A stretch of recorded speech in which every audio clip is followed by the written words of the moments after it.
મધ હજારો વર્ષ સુધી કેમ બગડતું નથી? શું તમે જાણો છો? મધ એકમાત્ર એવો કુદરતી ખોરાક છે જે ક્યારેય બગડતો નથી, પછી ભલેને હજારો વર્ષ વીતી જાય. જ્યારે વૈજ્ઞાનિકો અને પુરાતત્વવિદોએ ઇજિપ્તના રાજાઓના હજારો વર્ષ જૂના મકબરા, પિરામિડ ખોલ્યા ત્યારે તેમને મધના વાસણો મળ્યા હતા. નવાઈની વાત એ છે કે 3000 વર્ષ જૂનું હોવા છતાં એ મધ બિલકુલ સુરક્ષિત અને ખાવા લાયક હતું. પણ આવું કેમ થાય છે? એની પાછળનો સાયન્સ બહુ સિમ્પલ છે. ભેજ વગરનું વાતાવરણ, મધમાં પાણીનું પ્રમાણ નહિવત, ખૂબ જ ઓછું હોય છે.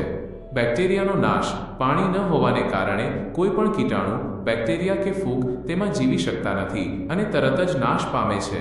કુદરતી એસિડિક ગુણ, મધ સ્વભાવે એસિડિક હોય છે જે તેને બગડવા સામે રક્ષણ આપે છે. આ જ કારણ છે કે મધ કુદરતી રીતે જ હંમેશા તાજું રહે છે. શુદ્ધ મધ ક્યારેય એક્સપાયર થતું નથી. આવા જ અદ્ભુત અને રસપ્રદ ફેક્ટ્સ જાણવા માટે ફેક્ટ ગુજરાતીને અત્યારે જ સબસ્ક્રાઇબ કરો.